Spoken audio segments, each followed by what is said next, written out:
You start projects with massive energy, a new business, a fitness goal, learning a skill. 2 weeks in, dead. You tell yourself you're lazy, undisciplined. But that's not what's happening.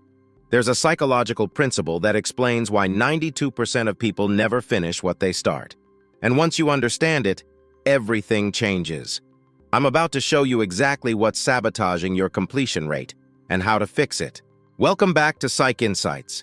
Today, we're breaking down the completion principle, why your brain is literally wired to quit, the neuroscience behind unfinished projects, and the exact system high achievers use to actually finish what they start. This isn't motivational fluff. This is hard science. By the end of this video, you'll understand why you quit, and you'll have a framework to never quit again. Let's get into it.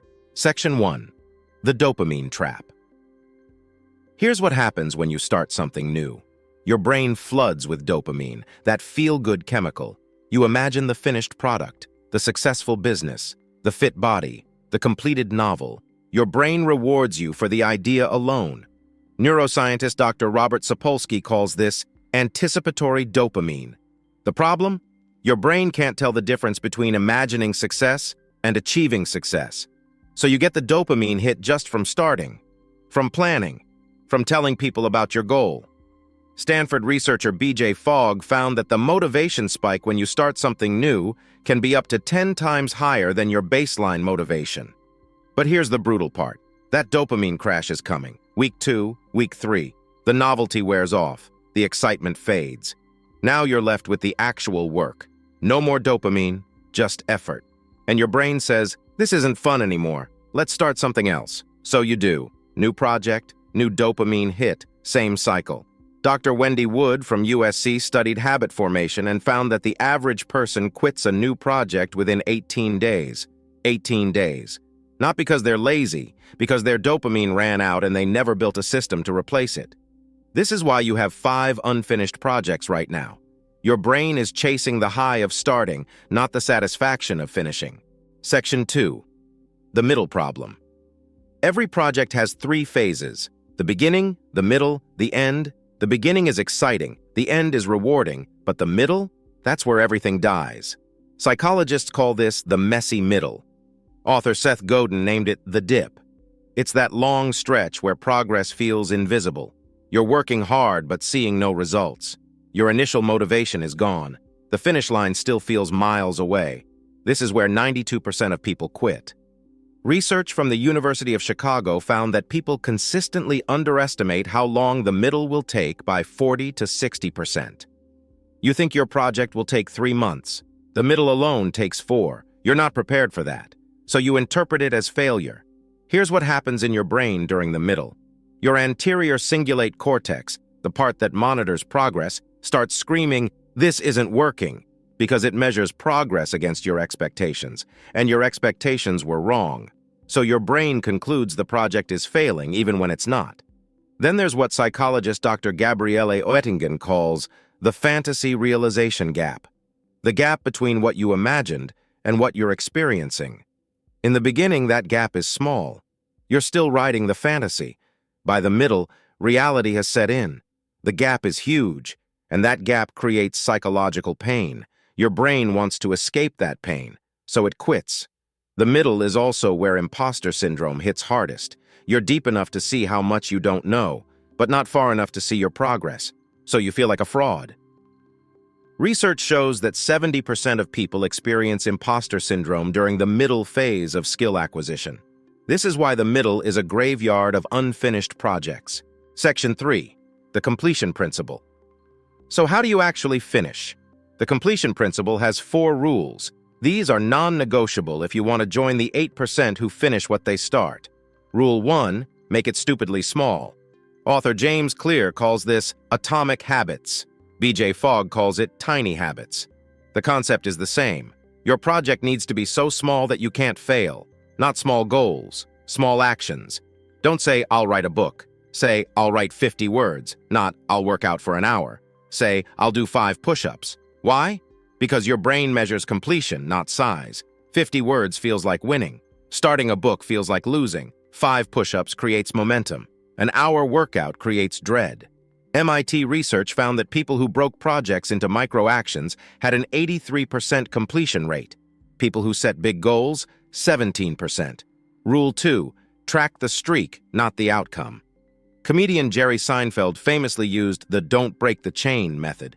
He put an X on his calendar every day he wrote jokes.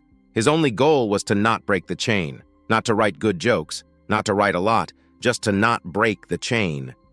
Psychologist Dr. Katie Milkman from Penn found that tracking consecutive days of action creates what she calls commitment devices.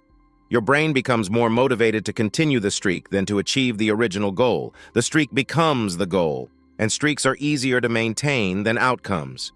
Rule 3. Expect the dip and plan for it.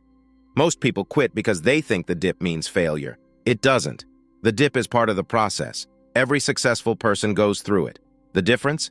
They knew it was coming. They planned for it. Here's your plan. When you start a project, write down, "In 3 weeks, I will want to quit. This is normal. This doesn't mean the project is bad. This means my dopamine is gone. I will keep going anyway." Put this somewhere you'll see it. Week 3 hits. You want to quit. You read your note. You realize this is the dip, not failure. The dip. Keep going. Rule 4. The 2-day rule. This comes from habit researcher Dr. Philippa Lally. She found that missing 1 day doesn't break a habit, but missing 2 days in a row increases your quit rate by 47%. So the rule is simple. You can miss 1 day. Life happens, you get sick, emergency, fine. But you cannot miss 2 days in a row, ever. 1 day is a break, 2 days is quitting.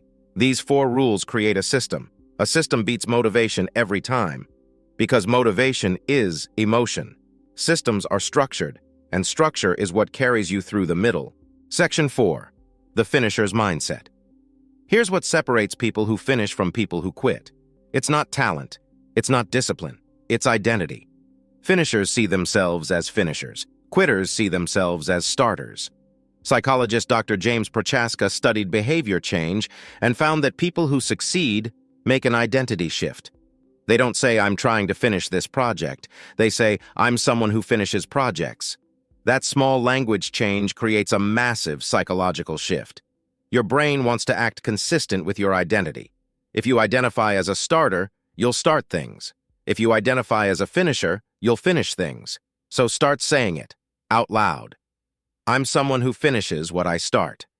Say it until you believe it. Then act like it's true. Here's your finisher's checklist. Answer these questions before starting any new project. 1. Can I make this small enough to do every single day? If no, make it smaller. 2. How will I track my streak? Calendar, app, journal? Choose one.